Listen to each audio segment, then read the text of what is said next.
اس کے بعد سورہ حدید آیت نمبر 22 اور 23 میں بھی اللہ تبارک و تعالی نے اس کا بیان فرمایا کہ ما اصاب من مصیبت فی الارض، کہ جو بھی کوئی مصیبت زمین میں پہنچتی ہے، ولا فی انفسکم، اور ما اصاب من مصیبت فی الارض، کہ جو بھی زمین میں کوئی بھی مصیبت پہنچتی ہے، ولا فی انفسکم، اور نہ تمہارے نفوس میں، الا فی کتاب، مگر وہ ایک کتاب میں ہے. یعنی جو کچھ تمہیں مصیبت پہنچتی ہے، زمین پہ مصیبت پہنچتی ہے، یہ سب کا سب ایک کتاب میں پہلے لکھوا دیا گیا ہے.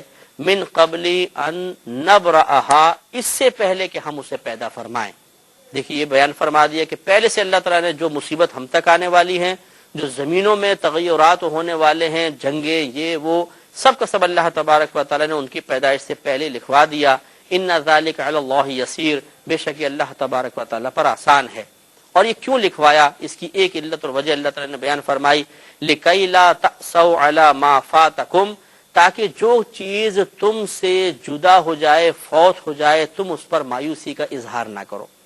یہ کتنی نفیس بات ہے. قرآن پڑھیں تو ہمیں کتنی اچھی باتیں معلوم ہو جاتی ہیں کہ اگر ایک شخص تقدیر پر ایمان رکھتا ہے اور مثلا اس کا پیسہ ضائع ہو گیا، وہ افسوس نہیں کرے گا اس پر کہ ٹھیک ہے جی اللہ نے پہلے میری قسمت میں لکھا تھا، میں اپنے رب کی رضا پر راضی ہوں، تو مایوسی نہیں بڑھے گی. تو اس لیے اللہ تعالیٰ نے پہلے سے لکھوا دیا تاکہ انسان یہ اپنا ذہن بنا لے کہ اللہ تبارک و تعالیٰ نے ہمارے لیے لکھوائی دیا تھا یہ نقصان، تو کوئی بات نہیں، ہمارا رب ہمارے نقصان پر اگر راضی ہے، اس نے ہماری قسمت میں نقصان ہی لکھا ہے، تو پھر ہمیں مایوس ہونے کی کیا ضرورت ہے. ٹھیک ہے اس نے نقصان لکھا تو نقصان کو ہم نے فیس کر لیا، نقصان کا سامنا کر لیا. تو اس لیے اللہ تعالیٰ کی حکمت یہ بھی ہے لکھوانے میں کہ انسان ان چیزوں پہ غور و تفکر کر کے مایوسی سے بچ سکتا ہے. اور فرمایا کہ وَلَا تَفْرَحُوا بِمَا آتَاكُمْ، اور تم اس پر بہت زیادہ تکبر نہ کرو، اتراؤ نہ، خوش فہمی کا شکار نہ ہو جاؤ جو اللہ تبارک و تعالیٰ نے تمہیں عطا فرمایا. یعنی یہ بھی اس میں بھی یہ غور کرنا چاہیے، اگر میرا کاروبار ترقی کر گیا تو مجھے سوچنا چاہیے تو اللہ تعالیٰ کا کرم ہے کہ اس نے میرے لیے کاروبار کی ترقی لکھ دی تھی تو مجھے حاصل ہو گیا. اگر یہ تقدیر، مسئلہ تقدیر پر ایمان ہوگا تو کبھی بھی انسان تکبر نہیں کرے گا، غرور میں مبتلا نہیں ہوگا، خوش فہمی کا شکار نہیں ہوگا، عجب و خود پسندی کا شکار نہیں ہوگا. ہمارے یہاں یہی ہوتا ہے کہ ہم مسئلہ تقدیر سے نگاہ ہٹاتے ہیں تو ہر کمال کی نسبت اپنے ذات کی طرف کرتے ہیں. دیکھا کیسا کاروبار کیا میں نے، دیکھا میرا دماغ کتنا زبردست کام کرتا ہے، میں نے یہ کیا تو ایسا ہو گیا، میں نے ایسا بولا تو ایسا ہو گیا.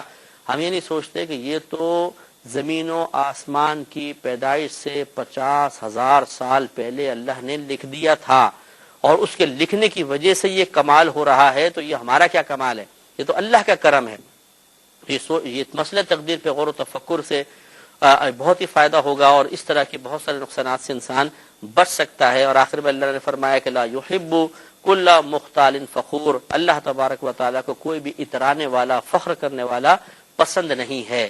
تو مسئلہ تقدیر پر غور و تفکر کرنے سے انسان کو پتہ چل جائے گا کہ ہمارا کسی بھی چیز میں کوئی کمال نہیں. اگر ہم میں کسی کمال کا ظہور ہوتا ہے تو اللہ تعالیٰ کے لکھوانے کی وجہ سے ہوتا ہے. سورہ توبہ آیت نمبر 51 میں ہے، اللہ تعالیٰ فرماتا ہے کہ قل، اے حبیب کریم صلی اللہ علیہ وسلم آپ فرما دیجئے کہ لن یصیبنا الا ما كتب اللہ لنا ہوا مولانا وعلی اللہ فلیتوکل المؤمنون، کہ اے حبیب کریم آپ فرما دیجئے کہ ہرگز نہیں پہنچے گی ہمیں کوئی مصیبت الا مگر ما كتب اللہ لنا، جو اللہ تعالیٰ نے ہمارے لیے پہلے لوح محفوظ میں لکھوا دیے. بڑی پیاری بات ہے. اگر ہم اس پوائنٹ پر غور و تفکر کو مضبوط کر لیں، اپنی سوچ کو پختہ کر لیں، تو پھر بڑا اطمینان قلب حاصل ہوتا ہے. یہ جو ڈپریشن کے لوگ شکار ہوتے ہیں، کل کیا ہوگا، پرسوں کیا ہوگا، جوان بچیاں گھر کے اندر ان کی شادی بیاہ کا کیا ہوگا، بہنیں سر پہ اپنے دوپٹے باندھ باندھ کے سر کے درد کو، بلڈ پریشر کو روکنے کی کوشش کر رہی ہوتی ہیں، سر پکڑ کے بیٹھی ہوتی ہیں، کیا ہوگا. انہیں غور و تفکر کرنا چاہیے، وہی ہوگا جو اللہ تعالیٰ نے لوح محفوظ میں لکھوا دیا. بالکل مطمئن رہیں، جو اللہ نے لکھوایا وہی ہوگا. کوشش ترک کرنے کا حکم نہیں ہے، وہ انشاءاللہ ہم آگے بیان کریں گے کہ جو لوح محفوظ میں لکھا ہوا ہے کیا اس پر اعتماد کر کے انسان کوشش کو ترک کر دے. تو کوشش کو ترک کرنے کا حکم تو نہیں ہے، لیکن اتنے پریشانی میں مبتلا ہونے کی حاجت کیا ہے. اللہ نے لکھوایا ہوا ہے ان بچیوں کی قسمت کا کہ ان کی شادی ہوگی یا نہیں ہوگی. ہوگی تو وہ لکھا ہوا ہے، ضرور ہوگی.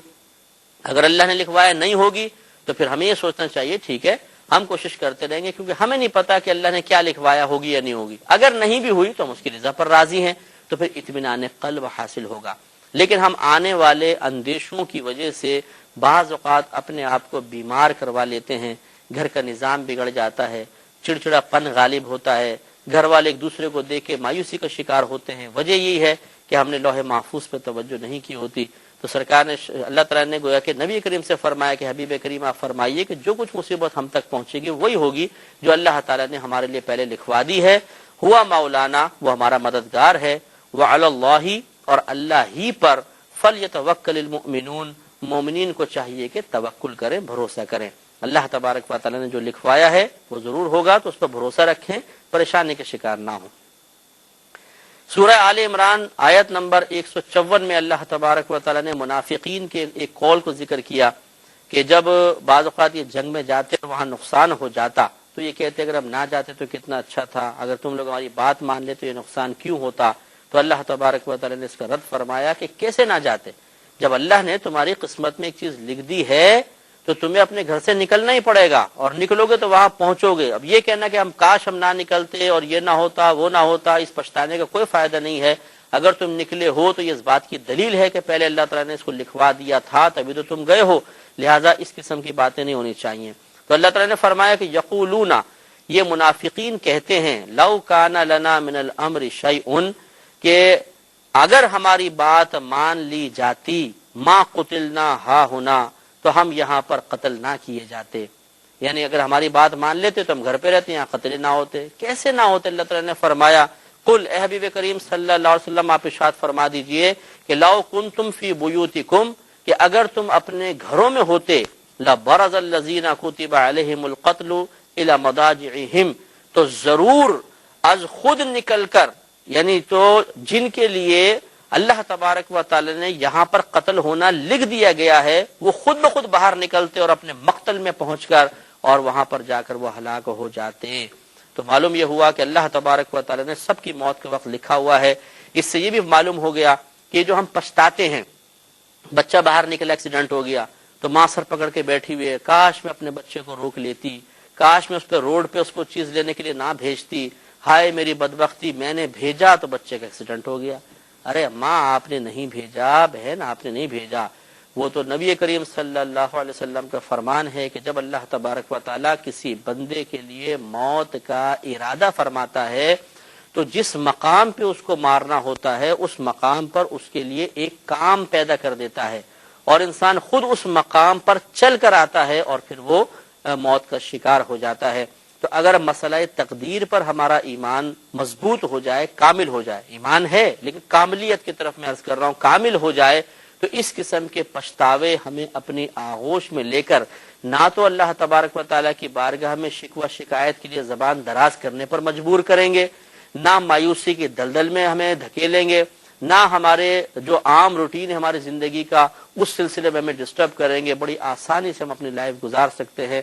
چنانچہ مسئلہ تقدیر کو سمجھتے جائیے، اس پہ غور و تفکر کرتے جائیے، تو انشاءاللہ بہت سی باتیں سیکھنے کو مزید ملیں گی۔ اللہ تعالی ہم سب کو عمل کی توفیق عطا فرمائے، آمین۔ وآخر دعوانا ان الحمدللہ رب العالمین۔